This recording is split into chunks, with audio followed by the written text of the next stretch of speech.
when you're thinking about how do I hire A players, the question I have for you is this. I think this is kind of the bottom line, and I hope you'll really ask yourself this question. Why haven't you figured this out yet? I think this is the $1 million question.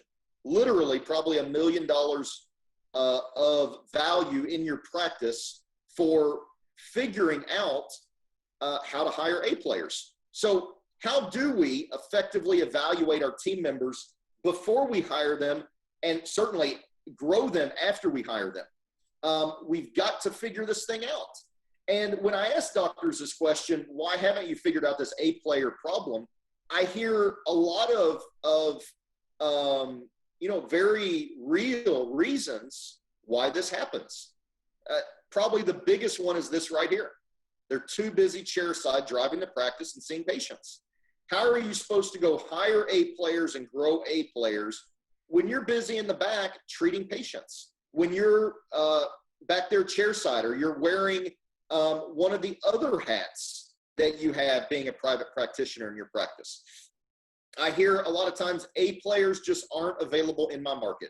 They're all taken, right? We've talked about this a little bit over the past couple webinars, this myth that A players just aren't available. I've talked to some others that are, sometimes these are a little bit larger practices. They say the recruiters are hunting, but they just haven't sent them anyone that's good, right? The recruiters are just sending them the wrong leads. And sometimes that's a problem that they have the wrong recruiter. Some recruiters play the volume game and they just send every resume they can. And that's really annoying. Like, if I'm going to hire a recruiter, I don't need them to send me every resume. I'm paying them to filter through what they're getting.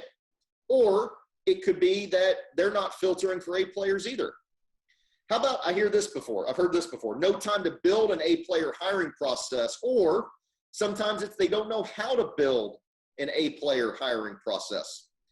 I've also heard no way to tell if they're A players until you hire them for 1 to 2 to maybe 3 months. We can't even evaluate if they're A players until you've hired them and worked side by side with them for some period of time. How about this? I just simply don't have time. Or maybe you've lost a couple people and you feel like you can't hire fast enough. Has anybody ever felt like that? Anybody ever lost 2 people at once? And it's brutal. I mean, it's just debilitating when you have 2 people walk out of the practice at once. And oftentimes when we see that, it's not 2 A players leaving the practice, right? The practice is not operating at a super peak level.